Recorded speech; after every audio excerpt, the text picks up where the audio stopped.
Pessoal, estamos de volta aqui para falar sobre o raciocínio criativo. No vídeo anterior, então, a gente conversou sobre o processo criativo com as 5 etapas, né, que vem desde o interesse, aí passa lá pela preparação, passa pela incubação, a fusão das ideias e a ação. E nesse vídeo aqui a gente vai conversar sobre, então, da onde vêm as ideias ou como é que eu posso favorecer que elas apareçam. Então tem 5 pontos aqui que eu destaquei, que eu acho interessante a gente observar no nosso dia a dia, que é o possível adjacente, aqui as redes líquidas, a serendipidade, o erro e a exaptação. Entrando na primeira fonte de ideias, que é o possível adjacente, ele funciona como as portas que você abre porque abriu portas anteriores, ou porque você fez alguma coisa te possibilitou outra. Ou seja, faça, porque feito é melhor do que perfeito. Faz uma vez, errou, não sabia como fazia, aprendeu, faz de novo, faz melhor. Esse é o possível adjacente. São as portas que você abre. Imagina só se você fosse um átomo de carbono há bilhões de anos. Qualquer ser orgânico possui átomos de carbono em sua formação. Imagine se você fosse um átomo de carbono há 4 bilhões de anos atrás, você teria menos opções do que tem hoje.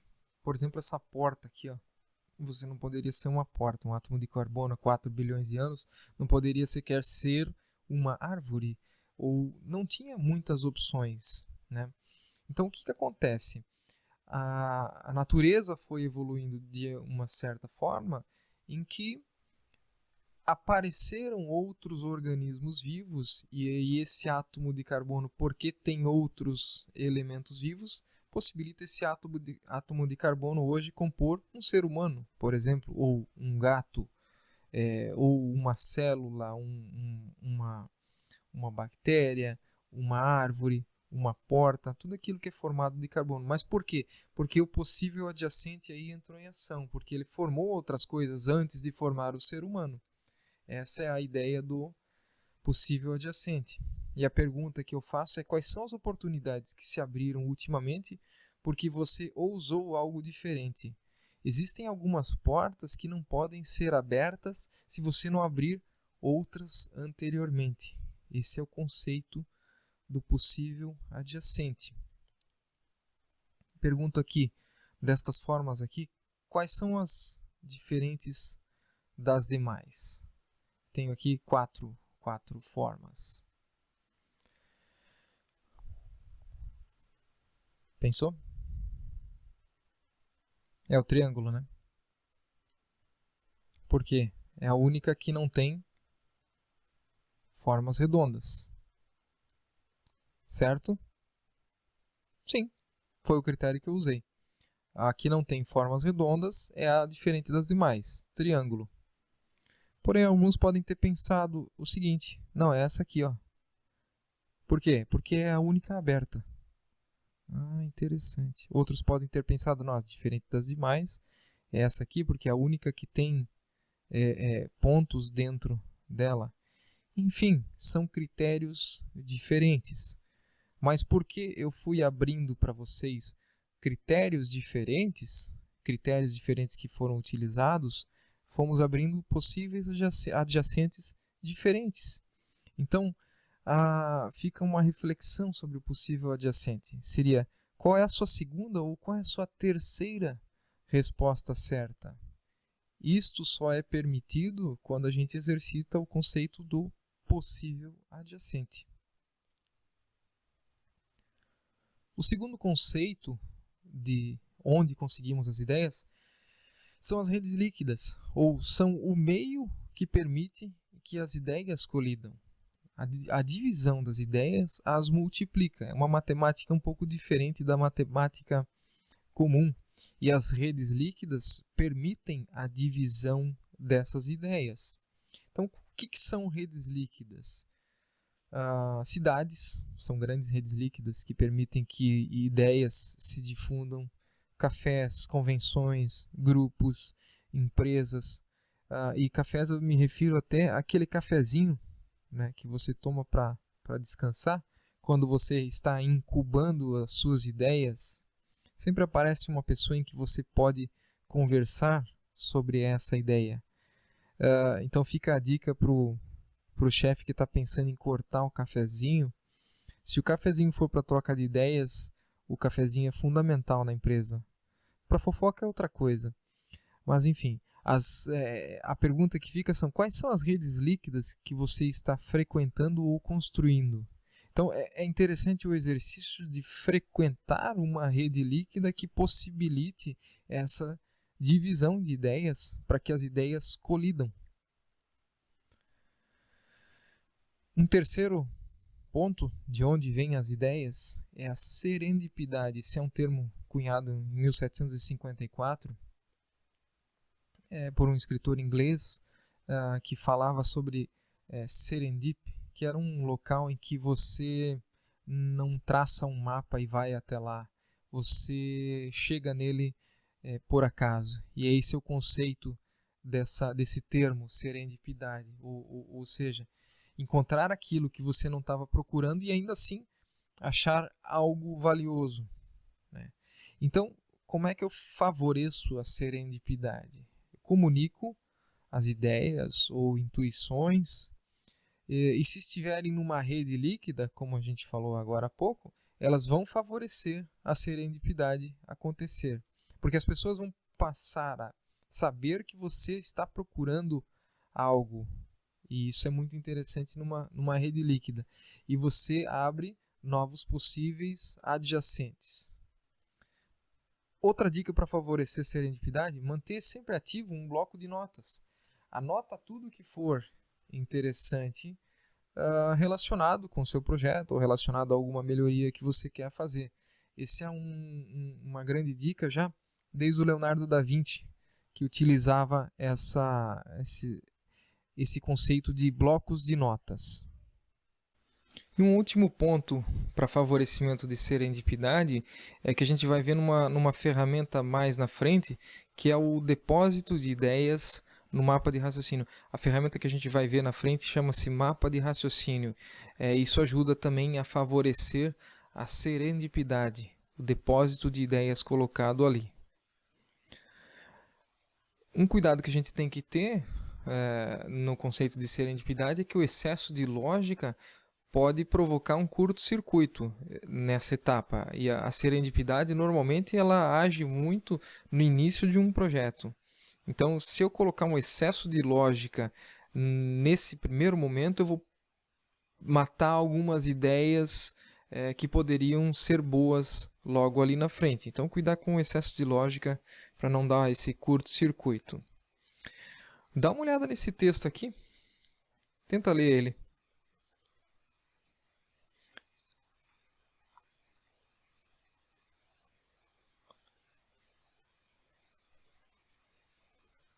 Sem espaçamento. É difícil a leitura, né?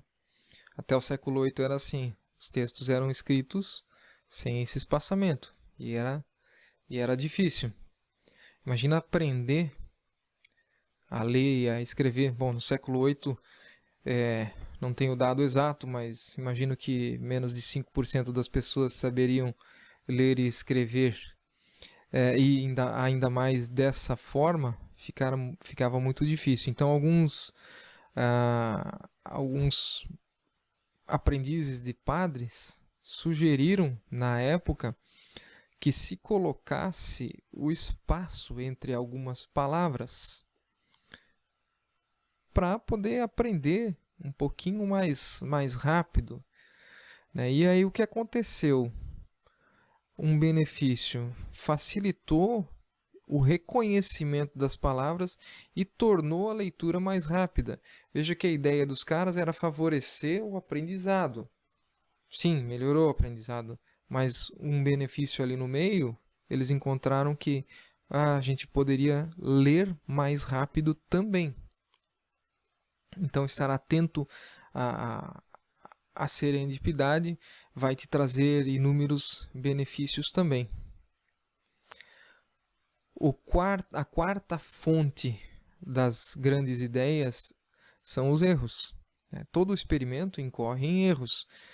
Vamos interpretar da forma mais favorável para o caminho para a solução. Só um parênteses aqui, quando eu falo de erros, eu não estou falando de erros em procedimentos padrão ou em normas. Não, esse tipo de erro aí é diferente desse erro que eu estou falando. Esse erro que eu estou falando, eu estou falando em experimentos de coisas que eu não sei, de que eu desconheço, eu estou indo rumo ao desconhecido. É esse tipo de erro que eu estou falando. E aqui o erro vai fazer parte. Erro em cumprimento de padrão, isso é outro tipo de coisa. Isso aí requer... o cara errou propositalmente, requer medida disciplinar e por aí vai. Não é esse erro que eu estou falando, de novo.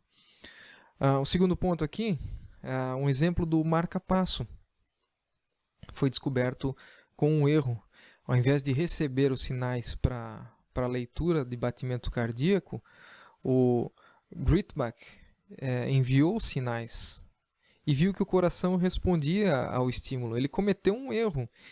Na verdade, eles estavam querendo fazer a leitura do batimento através dos sinais elétricos. O cara acabou enviando o sinal e viu que quando ele mandava um sinal elétrico para o coração respondia. Tá aí. Estava atento ao erro e inventou o marca-passo. Terceiro ponto. O erro nos força a procurar as portas certas a bater. A gente passa a ter mais experiência. Deve-se enxergar o erro em pesquisa e desenvolvimento e inovação como aprendizado e não como falha. Siga todas as regras. Toda regra pode ser desafiada, exceto essa. Esse é o erro. A quinta etapa, ou a quinta forma de encontrar ideias, está na exaptação. Esse termo que vem da biologia. Eu botei esse passarinho aqui, porque as penas dos pássaros inicialmente servia para protegê-los do frio. E acabou funcionando muito bem para voar. Uma informação interessante é que o celular inicialmente era para ser um telefone. E aí ele acaba exaptando para inúmeras funções que cada um faz uso. Em outro exemplo, o que eles chamaram de cross-training da mente. Alguns oftalmologistas foram treinados para avaliar pinturas em galerias de arte. E esses caras aí acabaram melhorando seus diagnósticos porque foram treinados em outro tipo de interpretação de imagem. E os caras começaram a ter diagnósticos melhores porque tiveram esse treinamento adicional. O elo de ligação sempre aparece presente. Os exaptadores sempre tinham interesses, hobbies, relacionamentos sociais diferentes da sua atividade principal de trabalho. Então, uma dica para exaptar e ter novas ideias, procure múltiplas habilidades conectadas. Ter hobbies diferentes, relacionamentos sociais com pessoas que não são da sua profissão ou não são da sua empresa, de diferentes áreas de trabalho, favorecem a exaptação de ideias. Para você pensar fora da caixa, você tem que ter mais caixas para pensar. Sem conteúdo, você nem sabe que está dentro ou fora de uma caixa. A ideia de fusão de ideias e preparação. Dá uma olhada nesse conceito aqui do teclado. Aqui a máquina, nas primeiras máquinas de escrever, tinha um determinado problema. O pessoal reclamava que aquelas teclazinhas ali de metal, quando elas batiam e voltavam, elas travavam uma nas outras e acabavam se enroscando.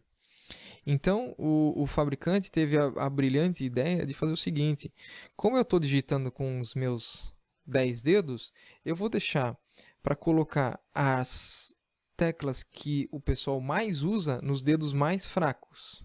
Dá uma olhada no teclado ali onde é que está o A, que é uma das letras mais usadas. Justamente, você faz com o seu dedinho mais fraco, né? O que que isso fazia para aquela máquina de escrever? Diminui a digitação e diminui o enrosco das teclas voltando. Uma ideia nada engenhosa do século XIX, né? Agora, olha para o teu teclado de novo. Dá uma olhada no formato que ele está hoje. Sim,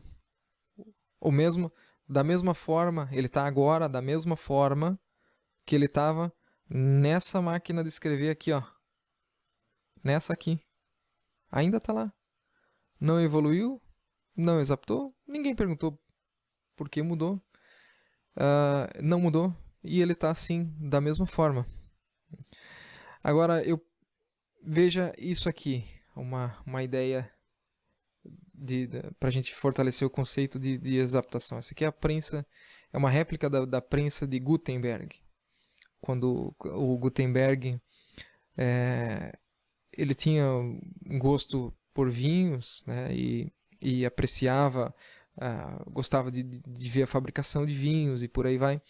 Ele pensou nessa prensa aqui que servia para amassar as uvas para fazer o vinho. E ele pegou esse conceito da prensa das uvas e colocou um papel embaixo e tinta na parte de cima e prensou o papel com a tinta, fazendo assim a primeira prensa do mundo. E o primeiro livro impresso foi a Bíblia. Logo, um livro gigantesco, né? Mas veio da exaptação de ideias. Talvez se o Gutenberg não gostasse de vinho, não teríamos tido a prensa, pelo menos não naquele momento. E essa é a exaptação. Eu proponho aqui exercícios para a gente fazer agora, nesse momento. Quais são os exemplos concretos que você consegue identificar que claramente usaram uma dessas fontes de ideias citadas até aqui? Por exemplo, a prensa de Gutenberg foi a exaptação, né? Alguma outra, o marca-passo veio de um erro. Que outros exemplos que vocês conseguem identificar, pensem, que vieram da serendipidade, ou de possíveis adjacentes, ou de redes líquidas e por aí vai.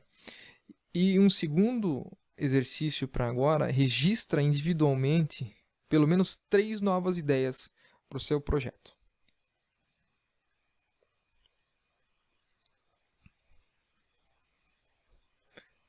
Esse foi o módulo de raciocínio criativo. Vejo vocês no próximo vídeo. Valeu!